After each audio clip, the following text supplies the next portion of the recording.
Welcome to Velvet Karma Stories, where every story has a touch of karma.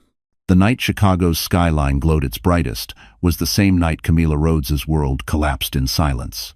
She stood in the glass office on the 52nd floor, fingers trembling around the pen Jackson Pierce shoved toward her. He didn't raise his voice. He didn't need to.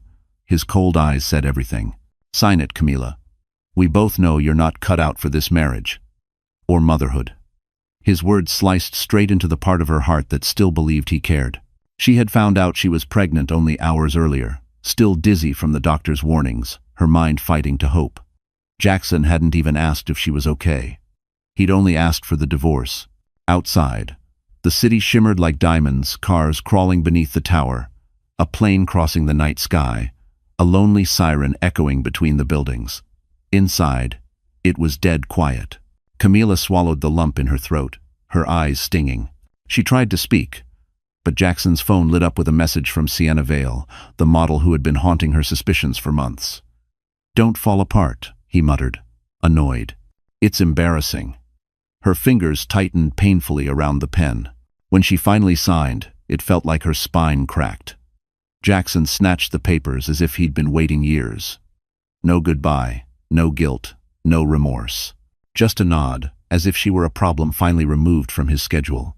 And then he walked out straight into the elevator, straight toward his new life, straight toward the woman he had chosen over her. Camila barely made it to the parking garage before her knees buckled. She pressed her back against a concrete pillar, tears pouring hot and uncontrollable. Her chest tightened with a sharp, terrifying pain. Her hand flew to her abdomen. "Please," she whispered. "Just stay with me. Please, baby."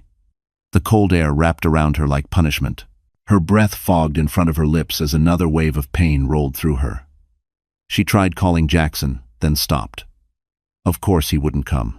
Her vision blurred as she pushed herself toward her old Toyota, fumbling with the keys. A couple walked by laughing, carefree, unaware of the woman crumbling only feet away. Her phone buzzed again. A message from Jackson. "We're done. Don't contact me again." The screen dimmed. The world tilted. Camila covered her mouth to muffle the sob threatening to tear her apart. She sank into the driver's seat, forehead against the steering wheel, heartbreaking in real time. She thought she had hit the lowest point imaginable. But she had no idea that this night was only the beginning. No idea how far Jackson and Sienna's betrayal would go. No idea who would soon enter her life. And absolutely no idea that the tiny flutter inside her was not one heartbeat, but two. And before dawn broke, something would happen that changed everything forever. Chicago woke with a gray, icy dawn the morning after Camila Rhodes's life broke apart. While the city rushed through its routine buses hissing at stops, coffee shops buzzing with early commuters, Camila sat on the edge of her narrow bed in her tiny studio apartment, staring at the faint outline of her reflection in the window. Her eyes were swollen from hours of crying, her throat raw, her heart bruised so deeply she wondered if it would ever beat normally again. The divorce papers lay on her kitchen counter, still smelling faintly of Jackson's cologne, a scent she once found comforting but now felt like poison. Camila wasn't just heartbroken. She was exhausted, frightened, and desperately alone. Her childhood in the foster care system had taught her how to survive with almost nothing. But it hadn't prepared her for this, the grief of being discarded by the man she had trusted more than anyone else in her life. She had married Jackson Pierce, believing she had finally escaped the instability of her past, believing he saw in her the strength no one else had bothered to recognize. Instead, she had become disposable the moment she didn't fit into his perfect corporate image. Her phone buzzed with a voicemail from her supervisor at the insurance firm. She knew the tone before pressing play, concern mixed with the underlying pressure of needing her back at work. "Camila, we heard about the divorce. Just take today, okay? Call me when you're ready." Ready? She didn't even know who she was without Jackson. She had spent 3 years shaping herself to be the supportive CEO's wife, quiet, polished, dependable, the kind of woman who kept her pain tucked under a calm smile, the kind who let her husband shine while she stayed in the background. But the truth was darker. Jackson had chipped away at her confidence, little by little. "You overthink everything," he would say. "No one at those events cares about your opinion. Just look presentable. You're too emotional. You should be grateful I'm patient with you." And she had believed him, the way neglected children learn to believe every harsh word their caretakers speak. She never argued. She never pushed back. She believed staying silent was the only way to keep a home, a marriage, a family she desperately wanted. But now the home was gone, the marriage gone, and the family her trembling hand drifted to her abdomen hung in a dangerous, uncertain balance. She had no one to talk to. No mother to call. No sibling to lean on. Her closest friend had moved to Seattle last year. Even her coworkers kept their distance. Most of them assumed she only climbed the corporate ladder because she had married a CEO, not realizing she had an IQ that put her in the top 1% of analysts in the industry.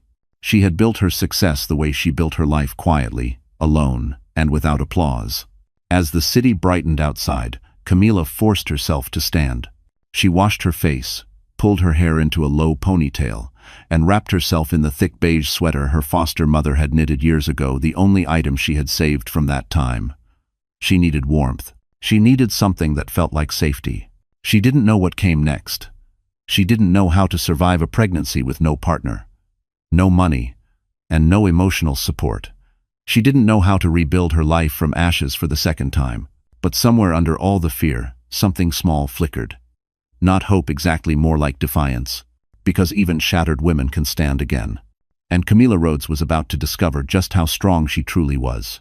Chicago had become a city of ghosts for Camila Rhodes. Every street, every restaurant, every corner carried a memory of Jackson. She couldn't breathe without feeling him lingering somewhere in the shadows of her mind. So, when the HR department approved a remote working option at her request, she made a decision that surprised even herself. She would leave. Not just the apartment. Not just the neighborhood. Chicago.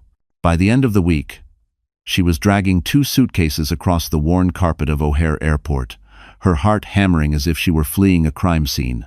The intercom announcements echoed like distant instructions meant for someone else.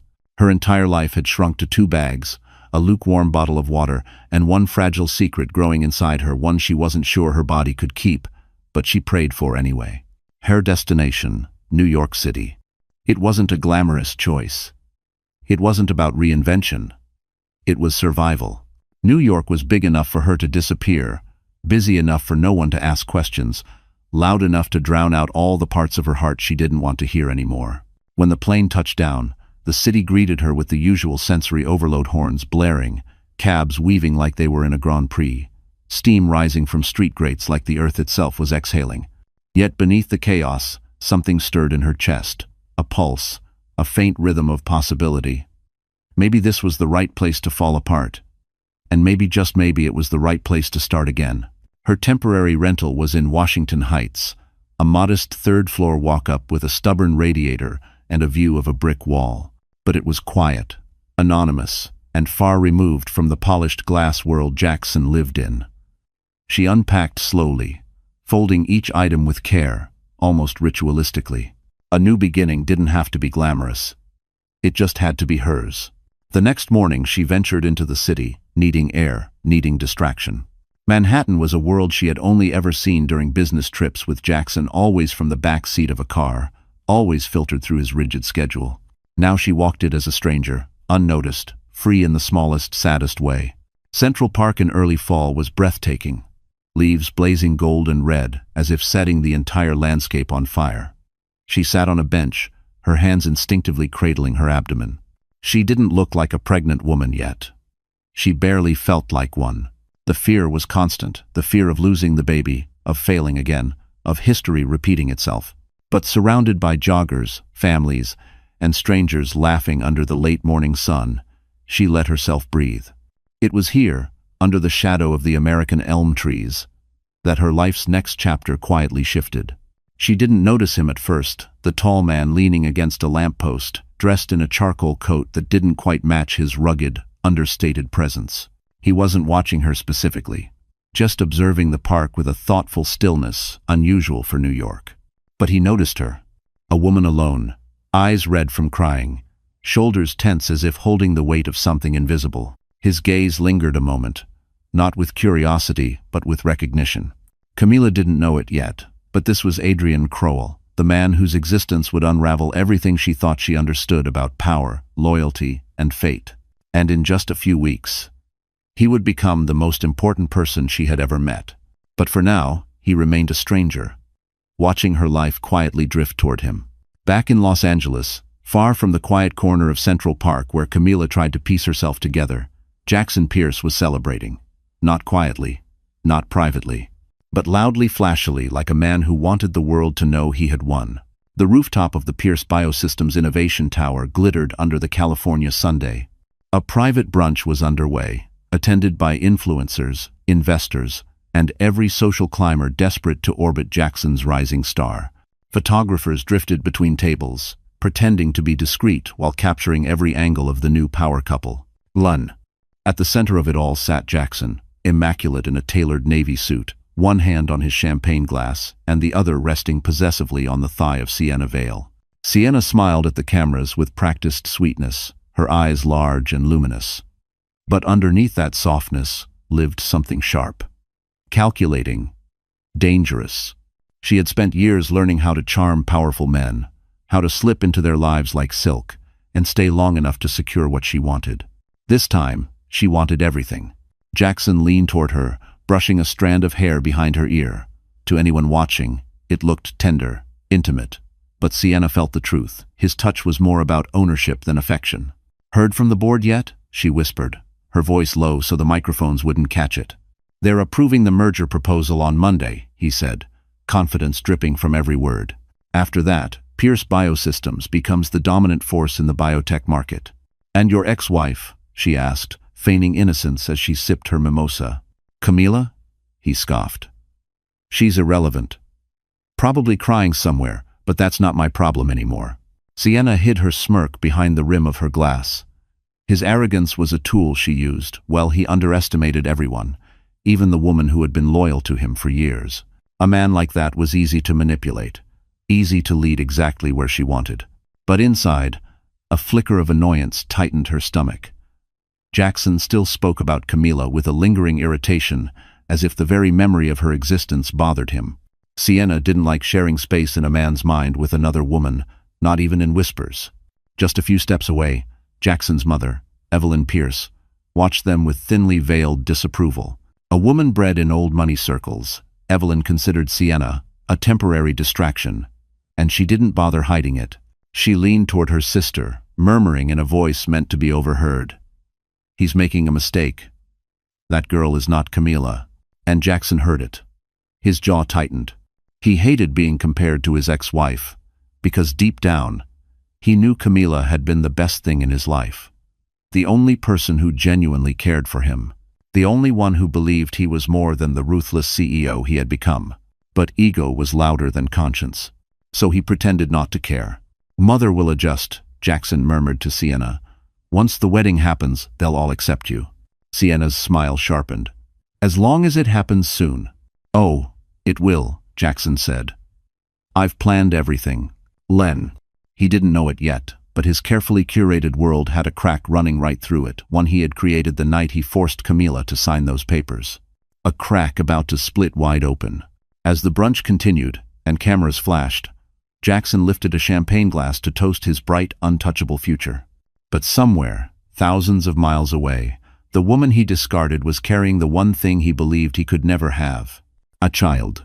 A truth that would detonate his world and expose every lie he had built his kingdom on. New York had slowly begun to feel breathable for Camila Rhodes. She wasn't healed, not even close, but she was functioning. She could walk down the street without crying. She could sleep through most of the night without waking in terror that something was wrong with the baby. She could even make it through a full morning of remote work without her hands shaking. But peace never lasts long for a woman whose past refuses to stay buried. It happened on a Friday evening. Camila had just finished a grocery run, shuffling bags into her tiny kitchen, humming softly to distract herself from the nausea that had returned. She flipped on the radio for background noise, not expecting anything more than weather reports and traffic updates. Instead, the announcer's voice rang out, bright and careless. "Los Angeles is buzzing today after the surprise engagement of biotech CEO Jackson Pierce and rising model Sienna Vale. Sources say the engagement party took place at the Beverly Hills Hotel with hundreds of celebrity guests." The grocery bag slipped from Camila's hands. Apples rolled across the linoleum floor, No. No. No. No. Another voice chimed in, this one amused, almost gleeful. The photos are wild. Sienna showed off a diamond ring the size of Lake Michigan. And Jackson? He looks extremely proud of himself. Camila's vision blurred. She groped for the counter to steady herself. Her breath came in shallow bursts she couldn't control. Engaged. Already. 9 months after throwing her away like she meant nothing. She fumbled for her phone with trembling fingers, searching Jackson's name online even though she knew she would regret it. Every headline felt like a slap. Jackson Pierce and Sienna Vale, the new power couple of biotech. The Chio and the supermodel. Inside their shock engagement, Pierce rebounds into love ex-wife, not in sight. Her chest twisted so sharply she nearly folded over. This wasn't heartbreak. It was humiliation ripped open and displayed to the entire world. And then the video started auto-playing. A reporter pushed a mic towards Sienna, who leaned gracefully into Jackson's side. So, Sienna, do you have any comment about Jackson's previous marriage? Sienna laughed a delicate, cruel sound. Well, everyone outgrows someone, right? Jackson didn't correct her. He didn't defend Camila. He didn't show even a flicker of regret. He simply tightened his arm around Sienna and kissed her temple while cameras flashed like lightning. Camila pressed both hands over her stomach, fighting the urge to collapse. The baby's God. The babies, she couldn't let her stress hurt them. She forced herself to breathe, to stand upright, to blink away the tears threatening to drown her. But then her phone buzzed. A message. From an unknown number. She hesitated before opening it. When she did, the air left her lungs. It was a photo. Jackson and Sienna standing beneath a floral arch, champagne glasses raised. But someone had circled a detail in red. Jackson was wearing the watch Camila had given him on their first anniversary. He had told her he lost it. He hadn't lost anything. He had simply saved it for a grander audience. Camila felt something inside her shift, something fragile, snapping, something buried rising. The pain didn't vanish. It sharpened, focused, turned into something colder, stronger. She wasn't going to survive this by hiding. She wasn't going to outcry Sienna or outshine Jackson, but she would outlive them. Because betrayal has a strange reaction in the hearts of soft women. It turns them into steel. And before the night ended, someone unexpected would knock on her door, someone who had seen the same headlines, and wasn't willing to let her face the world alone. The knock on Camila's apartment door came softly at first, so soft she thought she imagined it.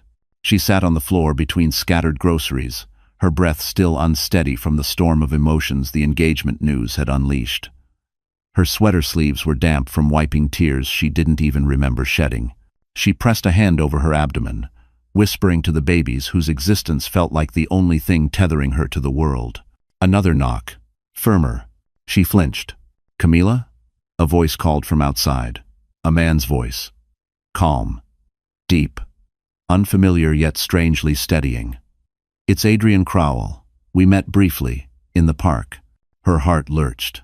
She remembered him now, the quiet stranger who had watched her with eyes that didn't judge but understood. She hadn't known his name then, but she felt something in his presence. She didn't know he was a billionaire. She didn't know he was connected to her past in ways that would later shatter everything she believed. All she knew was that she didn't want anyone to see her like this. I'm not accepting visitors, she called back, trying to sound composed. There was a pause. Then, I saw the news. I just wanted to make sure you're all right. Her throat tightened. That simple sentence, so gentle, so unassuming, nearly undid her again. No one had asked if she was all right in months. Jackson certainly never had. Not even when she begged him to come home the night she fainted from stress. Not when she feared losing the baby. Not when the doctor warned her of complications. And now this stranger stood outside her door, offering a sliver of kindness she didn't know how to accept. She opened the door just a crack. Adrian stood there in a dark coat, the hallway light casting soft shadows across his features. His expression wasn't pitying, it was concerned, but respectfully so. He didn't look at her tear-streaked face with awkward discomfort like most people did. He simply nodded, acknowledging her pain without prying into it. "Can I come in?" he asked quietly. She hesitated, then stepped back. Her apartment was small, cluttered with grocery bags and the remnants of her breakdown. She braced herself for judgment, But Adrian didn't so much as blink. Instead, he knelt and began picking up apples from the floor, as if this were the most natural thing in the world. "You don't have to do that," she whispered. "I know," he said softly. "That's why I'm doing it." Something fragile inside her trembled. When the groceries were back on the counter, Adrian leaned against the stove, giving her space. "Things like this," he said gently, "public humiliation. It hits harder than anyone realizes." Camila swallowed. "I wasn't humiliated," she murmured. Adrian raised an eyebrow, not mocking, but knowing. She sank into a chair. "Okay," she whispered. "Maybe I was." "Of course you were," he said, his voice steady. "Because you're human. And because he should have protected you. Not this." She covered her face. "Why does it hurt so much still? After everything he did, why does it still feel like I'm the failure?" "You loved him," Adrian replied simply. "Love doesn't disappear just because someone doesn't deserve it." Her breath hitched. No one had ever said it like that. For a moment, the apartment fell silent except for the hum of the refrigerator. "Camila," he said carefully, "you're not alone. Not anymore. Whatever you're facing, you don't have to face it by yourself." "How?" Before she could respond, her phone buzzed violently on the table. Another headline notification flashed across the screen. Jackson Pierce had released a public statement, and its first line made the blood drain from her face. "I wish my ex-wife well, and I hope she can move on and find purpose." Purpose. As if she were empty without him. Her hand trembled. Adrian's jaw tightened, and in that moment, a storm began building, one that would soon pull all three of their worlds violently together. For the next few days, Camila walked around in a fog thick enough to choke on. She worked, she rested, she tried to eat. She pretended the ache in her chest wasn't growing heavier with every new headline about Jackson's fairy tale engagement. But even pretending required strength she barely had left. Adrian checked on her every other day, never intruding. Always asking permission. He brought soup once. Another time, herbal tea for nausea. Always simple gestures, never invasive. Yet she could feel something shifting. His quiet presence made her braver. His steady eyes reminded her she wasn't invisible anymore. Still, she hadn't told him she was pregnant. Not because she didn't trust him, she didn't trust the world. Then came the phone call that changed everything. She was sitting on the couch, laptop open on a spreadsheet she had reread 10 times without absorbing a single number. Her phone lit up with a name she didn't expect. Harper Quinn, divorce attorney. Her breath caught. She hadn't spoken to Harper since signing the papers. "Hello?" Camila said, her voice small. "Camila," Harper said, out of breath, papers rustling in the background. "We need to talk." A cold shiver ran through her. "Did something happen?" I was reviewing your case files for a seminar," Harper said quickly. "And something wasn't right. I thought maybe it was my mistake. I checked again. It wasn't." "What do you mean, not right?" Harper inhaled sharply. "Your ex-husband didn't read the full packet when he pushed you to sign." Camila blinked, confused. "Everyone signs without reading in high-stress moments, Harper." "No," Harper insisted. "He forced you to sign, but he didn't realize he also had to sign a mirror copy one his assistant mixed into the wrong folder." Camila sat up straighter. "Harper, what are you saying?" "I'm saying," Harper said slowly, "that Jackson signed a forfeiture clause he didn't intend to sign." Camila's stomach dropped. "Forfeiture of what?" Another rustle of papers. A soft curse.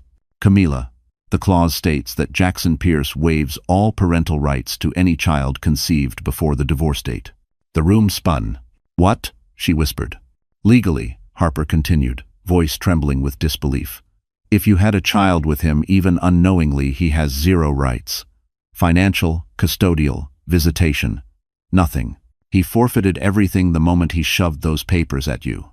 The world narrowed to a single point. Her babies. Her tiny, fragile babies. Safe from Jackson in ways she couldn't have imagined. "But he doesn't know," Camila murmured. "No," Harper confirmed. "And when he finds out, because we both know he will, he'll try to bury you in court. Except he can't. He signed away his power." Camila pressed a hand to her lips. "I never wanted revenge. I just wanted peace." "And you deserve it," Harper said gently. But he deserves consequences, Camila. Real ones. Tears filled her eyes, not from hurt this time, but from something lighter, something like release. I need time to think, she whispered. You take all the time you need, Harper said. But Camila, this is your turning point. Don't be afraid of it. When the call ended, Camila stared at the blank wall across from her, heartbeat thudding through her entire body. The babies shifted gently inside her, as if reminding her they were there alive, fighting, hers. A quiet knock pulled her back. She opened the door. Adrian stood there holding 2 cups of hot chocolate, but he froze when he saw her face, tearful, stunned, changed. Camila, he said softly, what happened? Her lips parted. Everything was about to begin. And for the first time, she wasn't afraid anymore. Adrian didn't push for answers. He didn't demand explanations or hover the way people often do when they sense a secret trembling behind someone's eyes. Instead, he handed Camila the warm cup of hot chocolate and sat across from her at the small kitchen table, waiting not with impatience, but quiet presence. It was this gentleness that finally loosened something inside her. I'm pregnant, she whispered, the words barely audible. Adrian's eyes softened, not shocked, not scandalized, just present. I wondered, he said quietly. You've been holding your stomach when you don't realize it. Her breath caught. You knew? I suspected, he corrected. But I wanted you to tell me when you were ready. Camila looked down at her trembling hands. I don't know how to do this alone. You won't be alone, Adrian said simply. Those 4 words nearly broke her again, but this time in a good way, a cathartic way. She told him everything then. The complications, the fear of losing the babies, Jackson's cruelty, the rushed divorce, and finally, Harper's revelation. By the time she finished, the hot chocolate had gone cold between her palms, but her heart felt strangely lighter, like she had expelled years of silence. Adrian leaned forward, elbows on his knees. Camila, what that man did to you is unforgivable. But this, he gestured gently toward her abdomen, this isn't the end of your story. Not even close. She laughed weakly. It feels like the end some days. It's the beginning, he said softly. You're rebuilding. It doesn't feel like it yet, but you are. And he was right. The next few weeks became a quiet transformation. Camila started every morning with a walk through Central Park. The fall air was crisp, and the trees were shedding their leaves in vibrant waves of gold. With each step, she felt a new part of her waking up, parts that had been buried under Jackson's control, under years of trying to be the wife he wanted instead of the woman she was. She began wearing colors again. Soft greens, warm browns, cozy sweaters that hugged her growing belly instead of hiding it. She cooked real meals. She worked without crying. And every afternoon, Adrian would stop by, not every day, but often enough to become part of her healing. Sometimes they talked, sometimes they didn't. He had mastered the art of quiet company. One Saturday, he surprised her with a small white box from a bookstore on 5th Avenue. I thought you might like this, he said. Inside was a hardcover journal, forest green, embossed with gold edges. For when you're ready to write your own story again, he added. Camila traced the edges with her fingertips. Something in her chest unfolded. No one had ever given her a gift that saw her, not her role, not her usefulness, not her weakness, just her. When she looked up, Adrian was watching her with something warm and unspoken. She wasn't ready for anything more. Not yet. But the possibility didn't scare her anymore. One evening, as snow flurries drifted past her window, Camila felt the baby's kick for the first time. She gasped, pressing her hand to her belly, tears rushing to her eyes. She had prayed, begged, bargained for this moment after 2 devastating losses. These babies were strong. They were fighters, just like her. She called Adrian without thinking. He didn't ask questions. He simply said, I'm on my way. As she waited, feeling tiny kicks beneath her palm, a realization settled deep inside her. This new life, this quiet, unexpected rebirth was just beginning. And none of them had any idea that Jackson Pierce's world was about to crack wide open. While Camila Rhodes was slowly stitching her life back together in New York, Jackson Pierce was busy destroying his without even realizing it. His engagement to Sienna Vale had blown up across every major platform. Glamour magazine called them the new American dynasty. Financial journals praised Jackson's genius in stabilizing his personal life, just months before proposing the biggest merger in biotech history. Sienna basked in the attention, preening for the cameras like she was born for the spotlight. But the truth behind closed doors?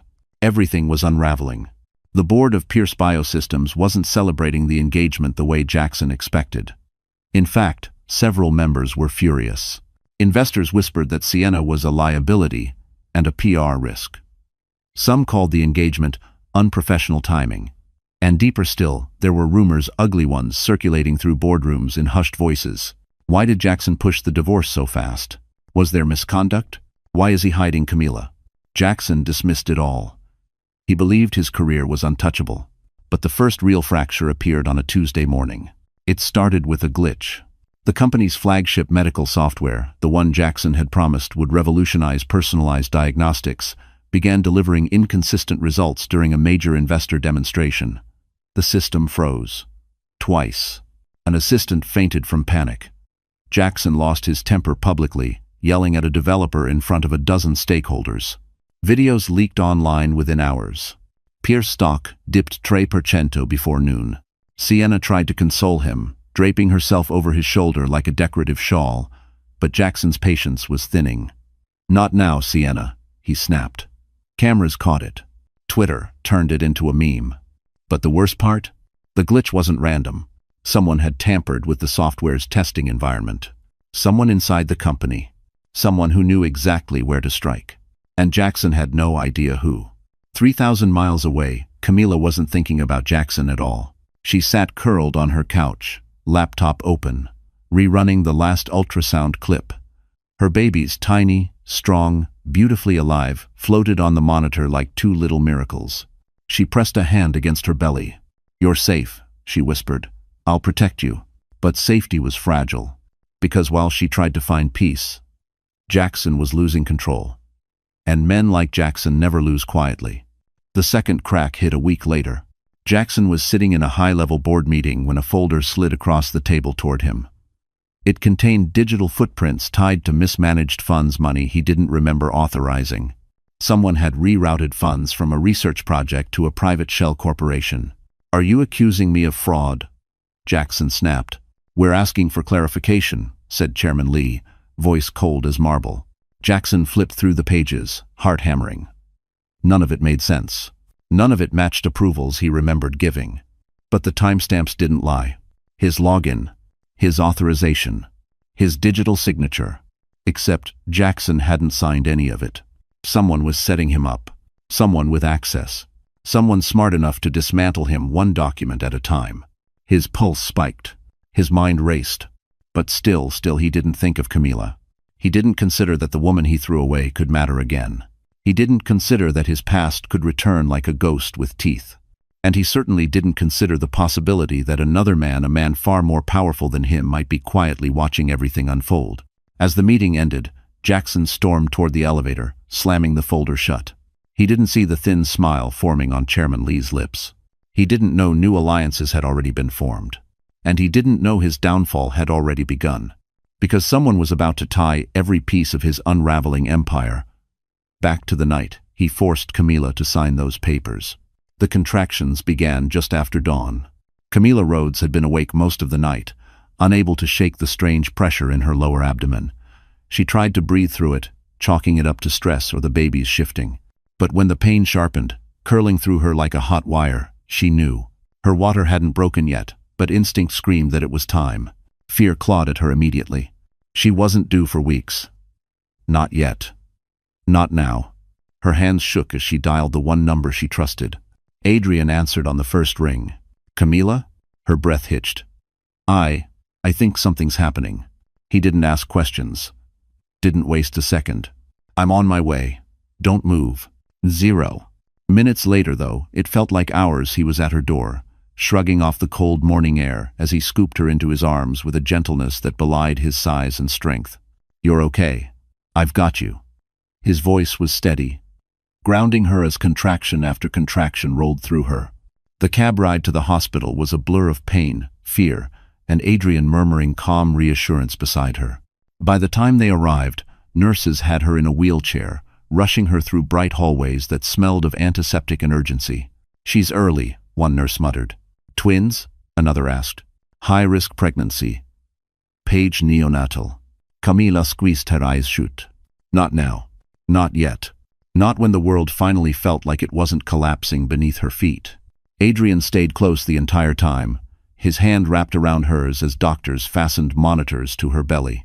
The sound of 2 tiny heartbeats filled the room fast, fluttering, fighting. Tears streamed down her cheeks when she heard them. "They're strong," the doctor said. "They want to be here." Her chest cracked open in a flood of relief. Hours seemed to pass in minutes. Nurses moved quickly. Doctors barked orders. Machines beeped steadily. Adrian stood like an unmoving wall by her side, his thumb brushing her knuckles every time she cried out. "Adrian," she gasped through another contraction. "I'm scared." "I know," he murmured, leaning close. "But you're not alone. I'm here. I'm not going anywhere." She believed him. For the first time, she fully believed him. And then, just before noon, as sunlight spilled across the sterile white floor, the first baby arrived. A cry pierced the room, thin but fierce. "A boy," a nurse shouted. Camila sobbed as they lifted the tiny infant briefly to her chest. He was small, pink, struggling, but determined. Her heart exploded with love so sudden and powerful it almost hurt. Minutes later, a second cry. "A girl." Camila laughed through tears, exhausted and overwhelmed, as the nurse placed the little girl against her shoulder. 2 miracles. 2 living, breathing pieces of her heart. "You did it," Adrian whispered, voice thick, brushing her damp forehead. "Camila, you did it." She looked up at him, eyes shining. "We're okay?" she asked. "You're more than okay," he said softly. "You're incredible." The babies were whisked to the neonatal unit for monitoring. Camila watched them go, fear tugging at her ribs but pride swelling even stronger. They were fighters, just like she had been forced to become. Later, in the quiet of her hospital room, Adrian sat beside her bed. No cameras, no chaos. Just the 2 of them, and the soft hum of distant machines. "You saved us today," she murmured. He shook his head. "You saved yourself, Camila. And you saved them." She let her eyes fall closed, exhaustion pulling her under. But before sleep claimed her, the last thought that flickered through her mind was this: her life wasn't ending. It was just beginning. And somewhere across the country, Jackson Pierce was about to discover the truth that would destroy him. The news broke before Camila had even finished her first post-delivery meal. She was half sitting in her hospital bed, exhausted but glowing in the soft afternoon light, when a nurse rushed in with her phone in hand and wide eyes. "Oh my God," the nurse whispered. "Miss Rhodes, you're trending." Camila blinked, confused. "Trending? What do you mean trending?" Before the nurse could answer, Adrian appeared in the doorway, calm on the surface, but his jaw was tight in a way she had only seen when he was holding back anger. He held his phone loosely at his side. "Camila," he said gently, "there's something you should see." Her stomach dropped. "Is it about the babies? Are they okay?" "They're perfect," he reassured quickly. "They're strong, they're beautiful, they're fighters." His voice softened. "They're yours." She sagged in relief. "Then what?" Adrian approached slowly, handing her the phone, and her world tilted. A single photograph filled the screen, grainy, obviously taken by a hospital visitor. It showed Adrian carrying Camila down the hallway earlier that morning, her head against his shoulder, her hospital gown peeking out from beneath his coat. She looked fragile, exhausted, heartbreakingly human. The caption: "Who is the woman billionaire Adrian Crowell rushed into NY Mercy this morning?" Below, thousands of comments, speculation, curiosity, and then a second photo. A nurse wheeling 2 neonatal bassinets down the hall. 2 pink blankets, 2 tiny heads. A headline exploded across every platform. "Billionaire Adrian Crowell welcomes twins with mystery woman?" Camila's blood ran cold. "No," she whispered. "No, no, no, this isn't true. Adrian, we didn't." "I know," he said softly. Her breathing hitched. "People will think." "Yes," he said. "They will." Panic constricted her chest. The world had never been kind to her. Jackson shaped narratives with money and charm. Sienna shaped them with beauty and poison. Camila knew she didn't stand a chance against public opinion. "I didn't want this," she whispered. "I didn't want anyone dragged into my mess." Adrian sank into the chair beside her bed. "You're not a mess, Camila. And you didn't drag me anywhere." He paused. "But I do want you to know something." Her eyes lifted uncertainly. "I released a statement," he said. Her heart stopped. "You what?" "To protect you," he answered calmly. "Before the press twisted the story into something ugly." "One." She swallowed hard. "What did you say?" He reached for her hand slowly, giving her time to pull away. She didn't. "I told them the truth," he said quietly. "That you're the bravest woman I've ever met. That you fought for those babies with everything inside you. That I'm supporting you because you deserve every ounce of help and respect this world failed to give you." Her throat tightened painfully. "You didn't owe me that," she whispered. "I know," he said. "But I wanted to." "Ah." When she didn't respond, he added, "And I never said they were mine." She exhaled shakily. But relief didn't last long, because her phone buzzed again. A new headline. A new wave. A new wildfire. Across the country, in Los Angeles, photographers had caught Jackson Pierce storming out of his corporate office face ashen, fury radiating from every muscle. Sienna trailed behind him, pale and desperate. And the headline across every news site read, "Jackson Pierce rages after seeing viral photos of ex-wife and billionaire with twins." Camila stared at the screen. The past had finally caught up to her. And for the first time, she wasn't the one who looked weak, but Jackson. Jackson looked terrified.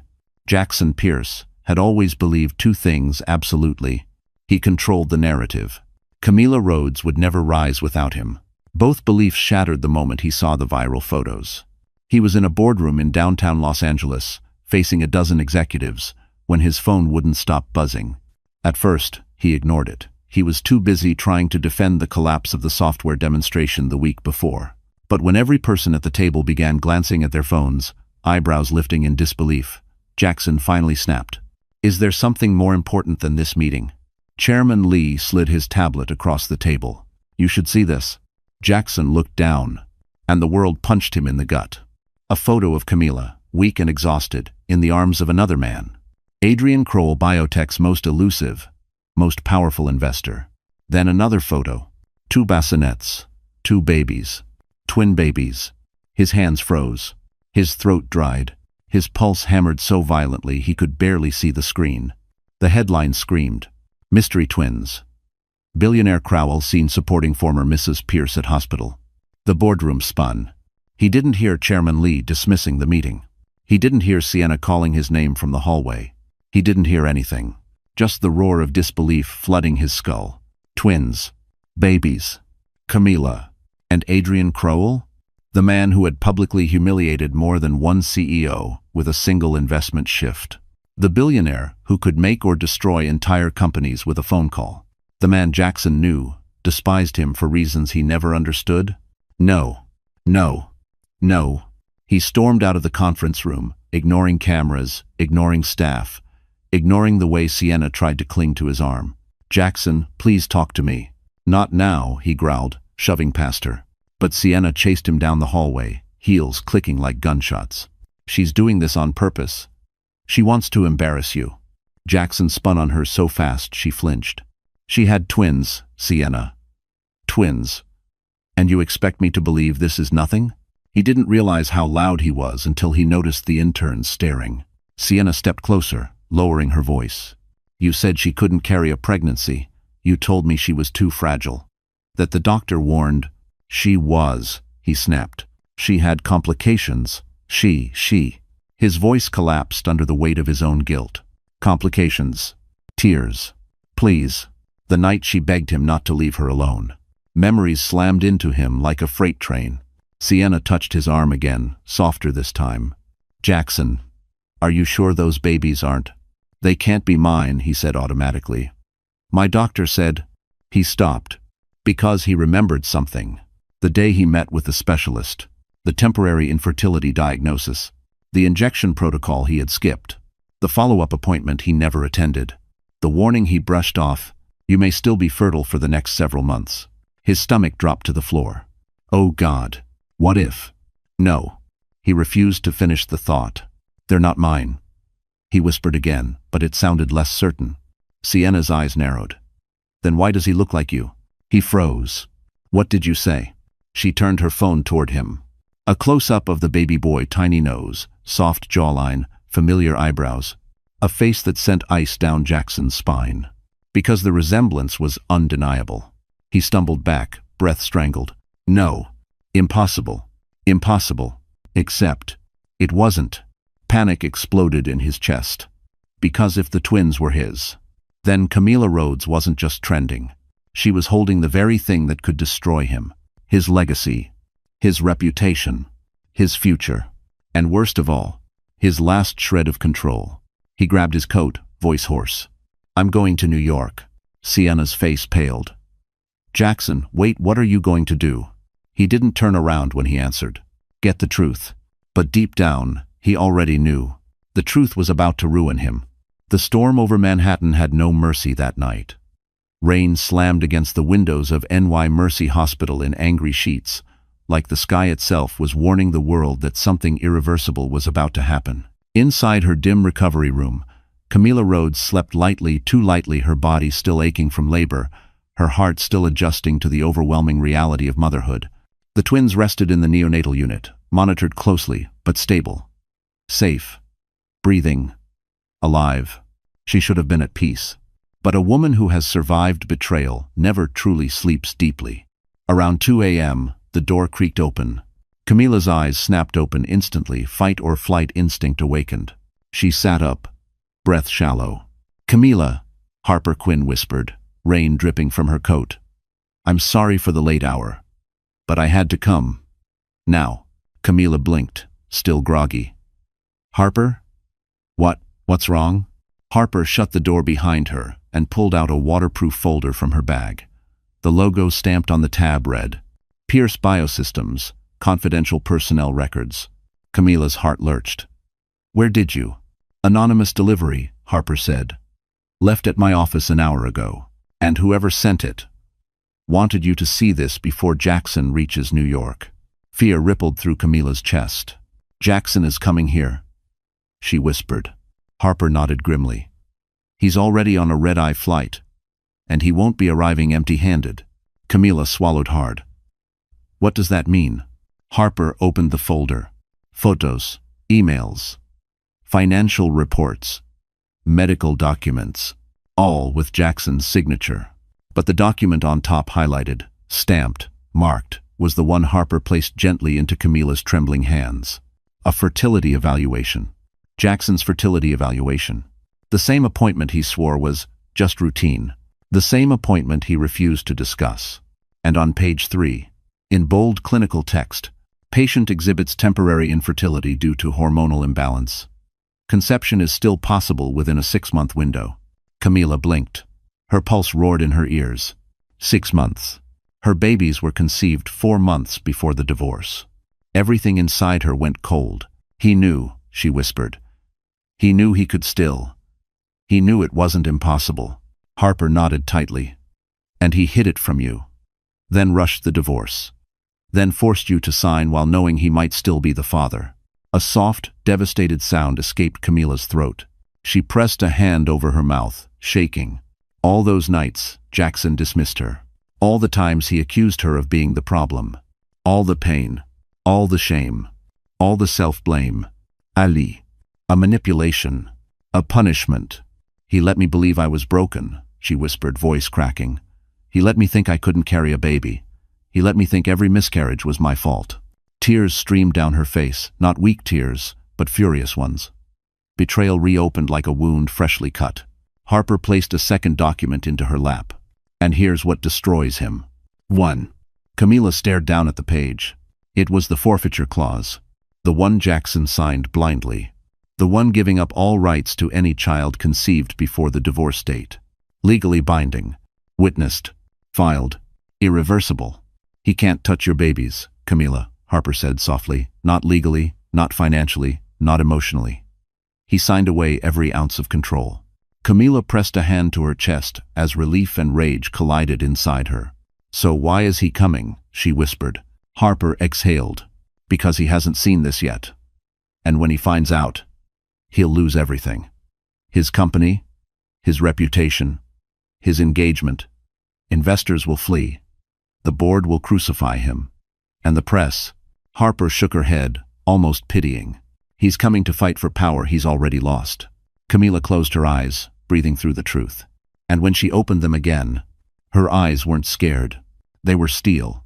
"Let him come," she whispered. For the first time, she wasn't the one who had to run. And Jackson Pierce was about to walk straight into the end of his own empire. Jackson Pierce arrived in New York like a storm disguised in a suit. He stepped out of the Blacktown car in front of NY Mercy Hospital, rain pouring down his shoulders, his expression carved from fury and denial. Cameras flashed instantly. Paparazzi had been camped out for hours, waiting for the man whose empire was cracking to make his first move. "Jackson, are the twins yours? Did your ex-wife hide the pregnancy from you? Is Adrian Crowell the real father?" He shoved through the crowd, jaw clenched, voice low and deadly. "Get out of my way." Inside the hospital, security watched him with wary eyes. He looked like a man on the edge of something violent.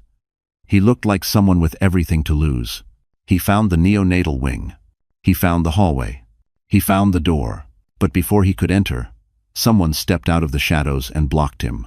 Adrian Crowell, tall, calm, controlled. A wall of quiet power. Jackson froze. "You," he hissed. Adrian's eyes didn't waver. "You shouldn't be here, Jackson. You don't get to tell me where I can and can't go," Jackson spat. "Yes," Adrian replied calmly. "I do." Jackson moved as if to shove past him. Adrian didn't move, not even an inch. Instead, he reached into his coat and pulled out a manila envelope. "Before you embarrass yourself any further," Adrian said, voice low and lethal, "you should see this." Jackson snatched the envelope, ripping it open. At first, confusion. Then, disbelief. Then, utter, bone-deep horror. The forfeiture clause. His signature. His initials. Witnessed. Filed. Binding. "No," Jackson whispered. "No, this I didn't, this wasn't." Adrian watched him crumble. "You signed away your rights," Adrian said, "to any child conceived before the divorce." "No." Jackson's face twisted. "She tricked me." "She didn't trick you," Adrian said sharply. "You bullied her. You forced her. You rushed the papers. You didn't read what you signed." Jackson looked up, eyes wild. "She can't keep them from me. I'm their father." Finally, Adrian let the hammer fall. "You are nothing to them, legally or otherwise." Jackson's breath shattered in his chest. "And just to be clear," Adrian continued, voice iron, "Camila owes you nothing. Not her children, not her time, not her peace." "You planned this," Jackson growled. "You and that lawyer." "I didn't plan anything," Adrian cut in. "Your actions planned your downfall." Jackson's nostrils flared as another realization struck him. "You knew," he accused. "You knew she was pregnant when you saw her in the park." "I suspected," Adrian said, "but it wasn't my truth to reveal." Jackson took a step closer, fury trembling through him. "Stay out of my family." "Oh." "You destroyed your family the night you abandoned your wife in a parking garage." Adrian replied, his voice steady, cold. "Don't rewrite the history you chose." Jackson's fist tightened. "I'll fight this. I'll go to court." "And lose," Adrian said. "Everything is documented. Every signature is yours. Every lie leads back to you." Then Adrian stepped forward, closing the space between them.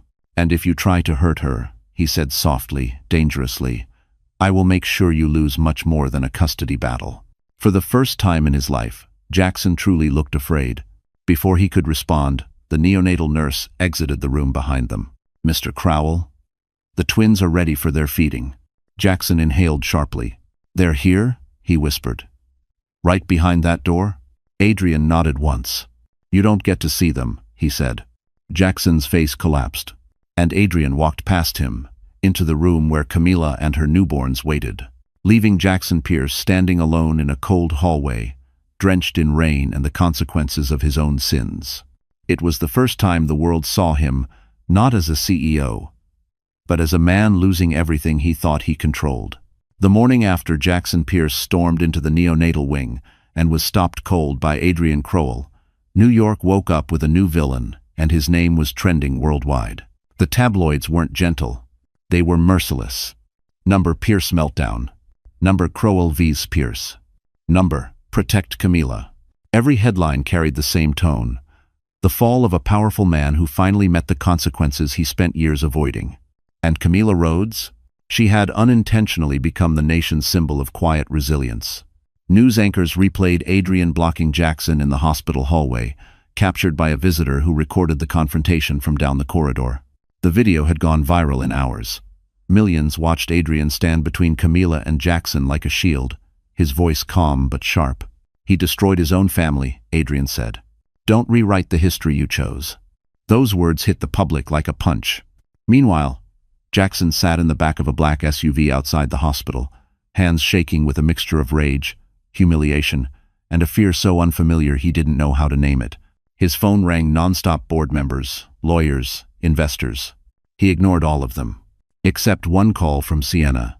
She didn't sound soft this time, or loving, or supportive. She sounded terrified. Jackson, the board called me. They want answers. They want to know if you lied. They think this could tank the merger. Jackson dragged a hand through his hair. I didn't lie. Then why didn't you tell them you might have kids with your ex-wife? She snapped. Why didn't you tell me? Because I didn't know, he shouted. Everyone knows now, Sienna hissed. And they're turning on you. Do you realize what this does to my brand, to my reputation? I'm being crucified online because of you. Jackson closed his eyes. Not even she was on his side anymore. Just stay in LA, he said flatly. Stay? She repeated.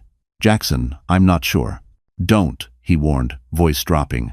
Don't say something you can't take back. But she already had. And the line went dead. His empire was collapsing in real time. Inside the hospital room, Camila held her baby girl against her chest while Adrian fed the boy from a tiny bottle. The soft glow of sunrise filtered through the blinds, brushing everything with gentle gold. It was the calmest she had felt in years. Adrian glanced over. How are you holding up? She exhaled slowly. Better than I expected. Strong, he said with a half smile. Stronger every day. She blushed slightly, looking down at her daughter. I don't know about strong. Oh, I do, he murmured. But before she could answer, her phone buzzed with dozens of notifications piling in. Headlines, mentions, tags. Then one message from Harper. He's losing everything. The board is voting to suspend him. And the court confirmed the forfeiture clause is airtight. He has no case. None. Camila's breath caught. She hadn't wanted revenge. But justice? She wasn't afraid of justice. Camila, Adrian said gently, reading her expression. You don't owe him compassion. Not after what he did. She swallowed. I don't want to hurt him. I just want him out of our lives. And he will be, Adrian promised. But the world deserves to know who you are too. She hesitated. Who am I? A woman who survived him, Adrian said softly. And built something stronger. Tears filled her eyes, not of pain, but release. And just when she felt the moment settle, a nurse hurried into the room. Miss Rhodes, there's a crowd forming outside. Press, protesters, supporters. Security is asking if you'd like a private exit. Camila blinked. Protesters? The nurse nodded. People are demanding accountability. For you. For her. For once, the world believed her. But outside, another truth was unfolding. Jackson Pierce had arrived at the board meeting, unaware that the final blow to his career was already waiting in his seat. The boardroom of Pierce Biosystems was a glass cage perched high above downtown Los Angeles, a place built for power, not mercy. Rain hammered the windows as if demanding entrance, streaking silver trails down the city's skyline. Inside, the board members sat in a cold semicircle, faces stern, unreadable. The air was suffocatingly still, the kind that precedes a professional execution.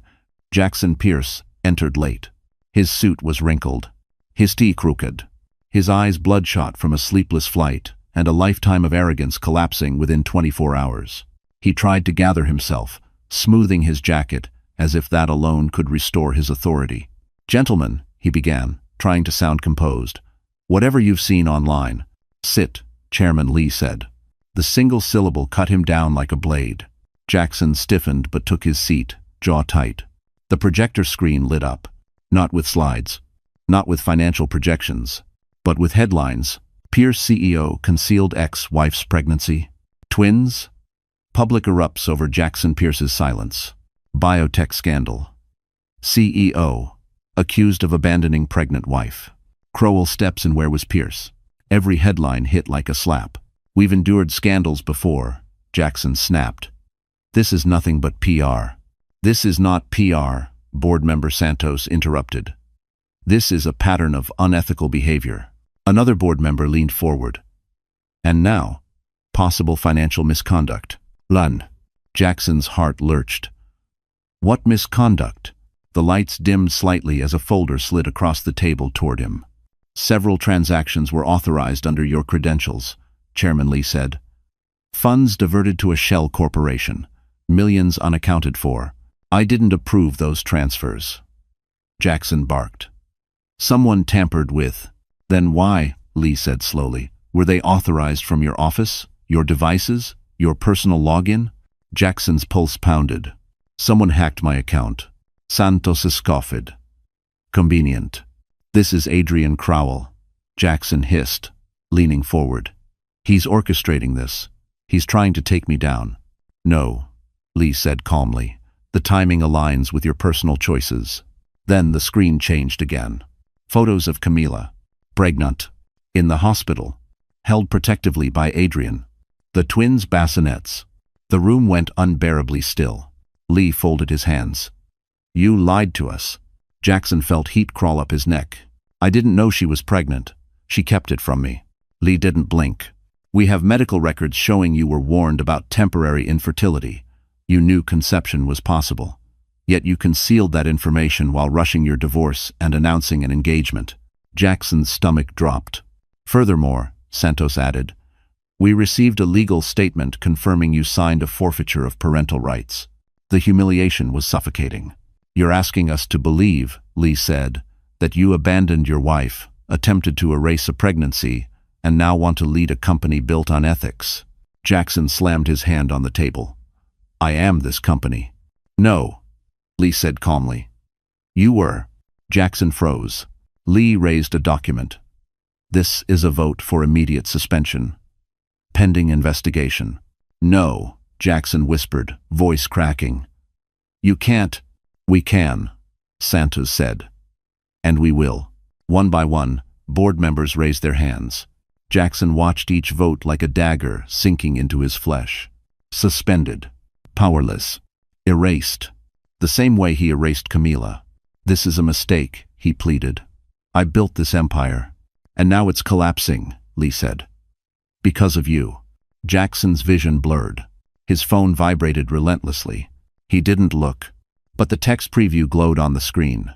From Sienna, we're done. Don't contact me again. The final blow. The empire, the engagement, the reputation, gone.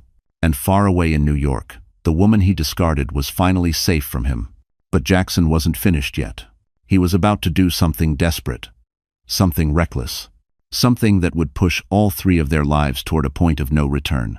Jackson Pierce left the boardroom in a daze, barely aware of the rain slapping his face or the cluster of reporters shouting questions he couldn't hear.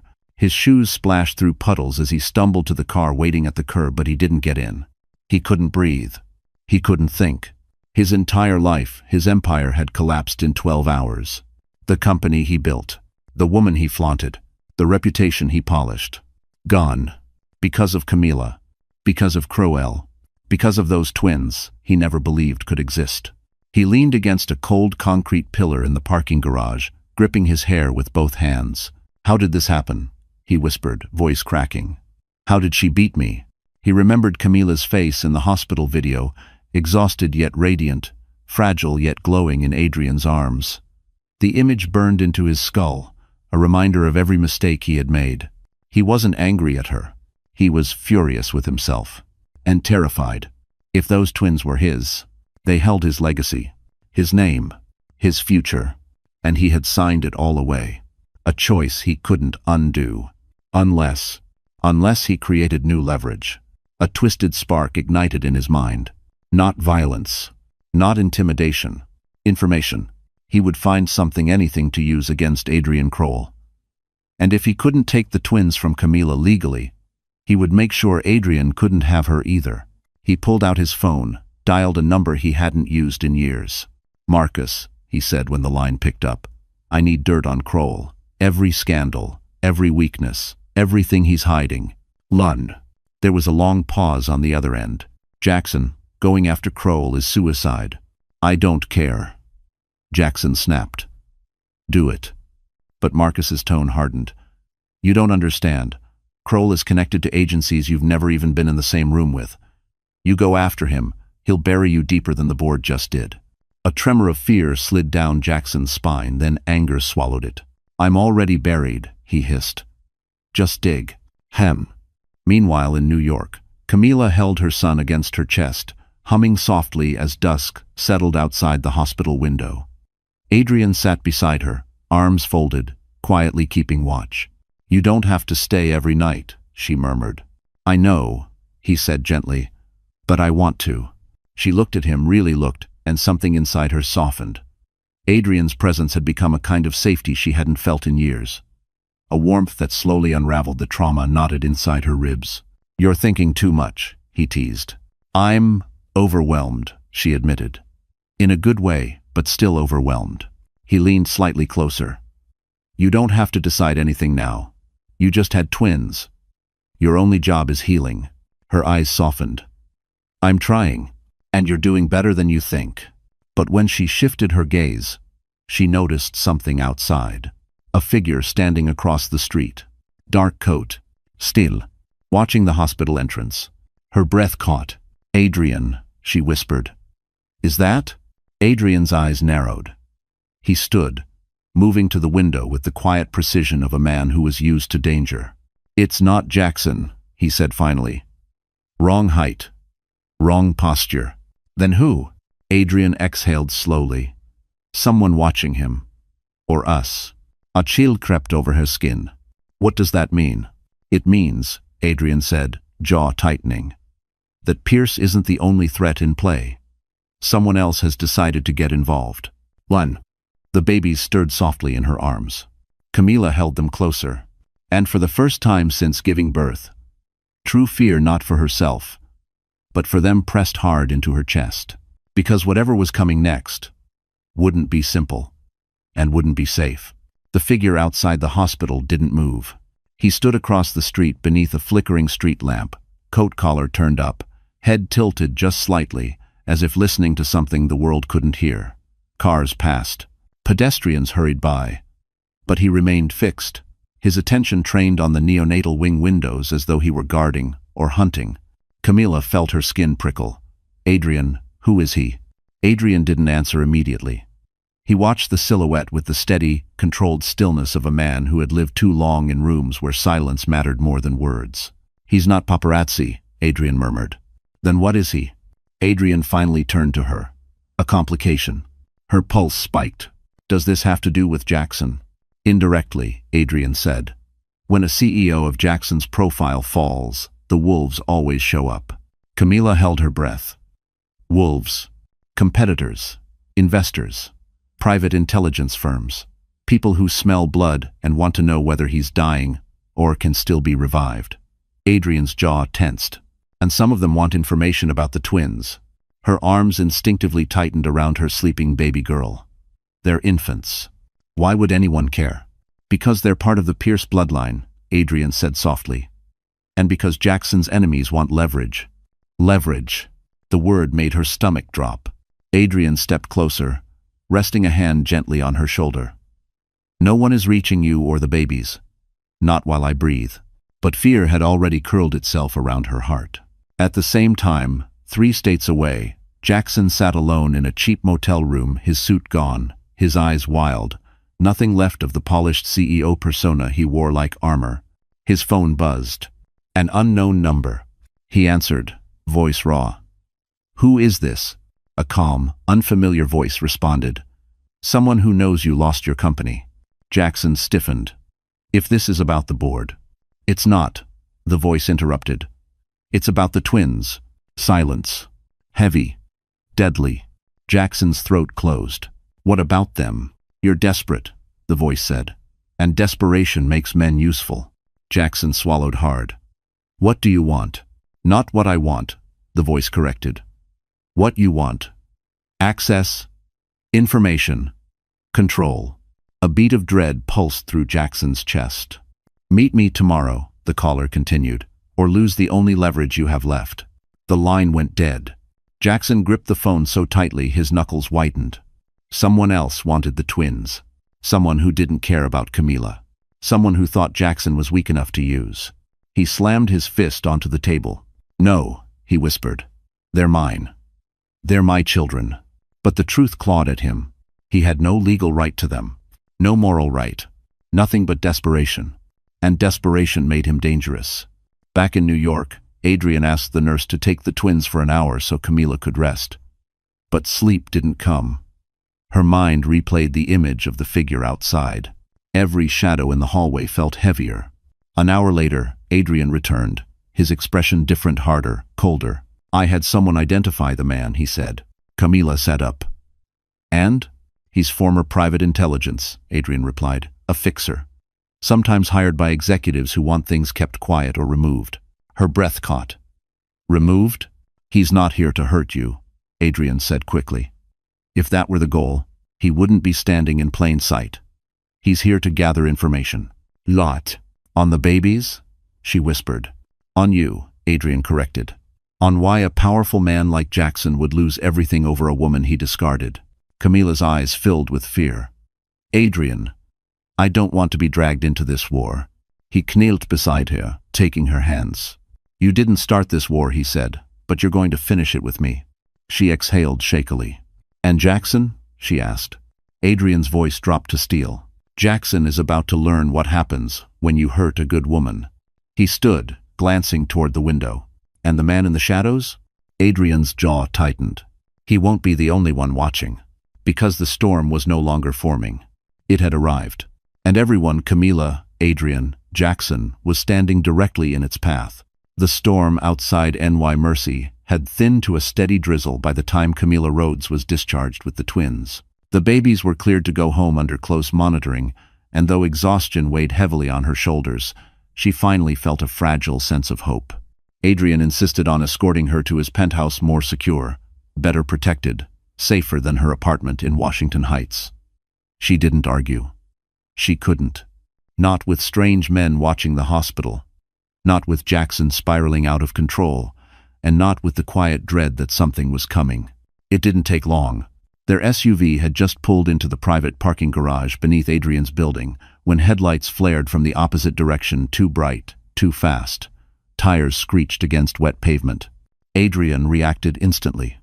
Get down, he snapped, arm flying across Camila as he shielded the infant carriers with his body. The car door burst open, and Jackson Pierce stumbled out. He was soaked, frantic, his suit rumpled, his hair plastered to his forehead. He looked nothing like the polished CEO the world once admired. He looked like a man drowning. Camila, he shouted, voice cracking. I need to talk to you. Adrian stepped out of the SUV, blocking Jackson's path. Turn around. You're trespassing. Get out of my way, Jackson hissed. I'm talking to my wife. Camila's heart tightened, but Adrian didn't budge. She's not your wife, Adrian said, calm but deadly. And you have no right to be here. Jackson's eyes blazed. You stole her from me. No, Adrian said. You threw her away. Jackson lunged forward, but Adrian slammed him backward against the concrete pillar, forearm pressed against his collarbone. Jackson struggled, coughing. You don't understand, Jackson gasped. I need to see the twins. Camila's breath caught. She stepped forward slowly, still cradling her daughter against her chest.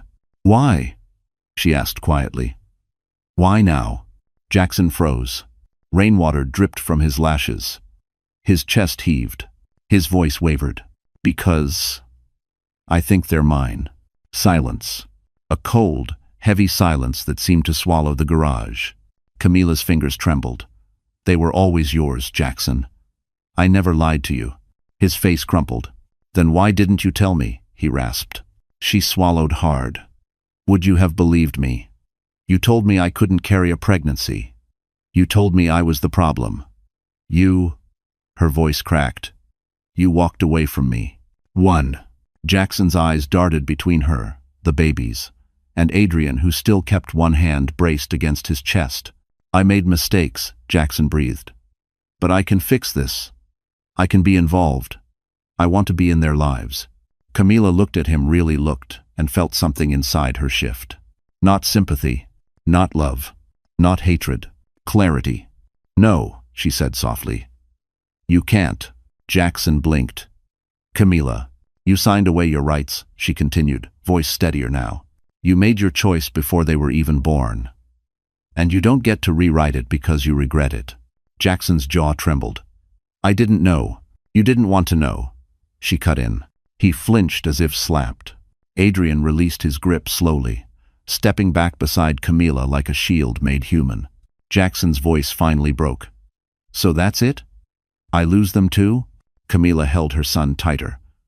You lost them the night you lost me. Jackson's breath shattered. But I loved you, he whispered. Camila's eyes softened, not with forgiveness, but truth. You loved control, she said. And once you didn't have it anymore, there was nothing left. Jackson swayed on his feet, desperate and defeated, the rain washing the last traces of pride from his face. And then Adrian stepped forward, voice quiet but final. Leave. Now. This is the last time you come near her or the twins. Next time, you won't walk away. Jackson stared at them, mother, babies, the man protecting them, with a look of hollow devastation. Then he turned and stumbled back into the darkness. Camila exhaled shakily, leaning into Adrian's steady presence. For the first time since the divorce, she felt free. But the final blow hadn't landed yet. And tomorrow, the whole world would watch her reclaim her power once and for all. The next morning, New York woke up buzzing long before the sun climbed over the skyline. The city pulsed with anticipation, not about a celebrity scandal, not about a Wall Street crash, but about Camila Rhodes, the quiet woman who survived what millions of women feared: betrayal, abandonment, and public humiliation, and somehow emerged stronger.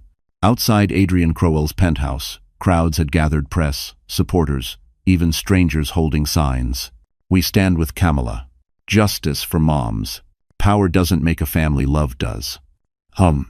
Inside, sunlight filtered through tall windows, casting golden warmth across the living room, where Camila sat with her newborn twins nestled in her arms. Their tiny breaths soothed the ache she didn't realize she'd been holding. Harper Quinn entered with a stack of documents. It's time, she said gently. If you're ready. Camila looked at her babies, at their perfect faces, their soft hands curling instinctively around her fingers. She inhaled deeply, steady. I am. Adrian stepped beside her, offering his hand, not demanding, not assuming, but simply offering. She took it. The small press conference was held in a secure room downstairs, far from the shouting crowds. Only a handful of trusted journalists were allowed inside, plus legal representatives. Cameras flashed as Camila entered, but for the first time, she didn't shrink. She didn't tremble. She stood tall, still soft, still gentle, but unbreakably strong. Harper nudged the microphone toward her. If you feel ready, she whispered. Camila cleared her throat, her voice quiet but steady. I never wanted to be in the public eye. I never wanted a scandal, or headlines, or attention. I wanted a peaceful marriage. I wanted to build a family with someone I believed loved me. She paused, emotion catching in her throat. But life doesn't always unfold the way we hope. Sometimes people take advantage of your silence, your kindness, your trust. The room fell silent. And sometimes, she continued, voice strengthening, life gives you a chance to rebuild everything that was broken. She looked at the cameras not with anger, but with truth. I didn't hide my pregnancy. I didn't hide my children. I protected them from a man who made me believe I wasn't enough. But I am enough, and my children are enough. And we will live without fear.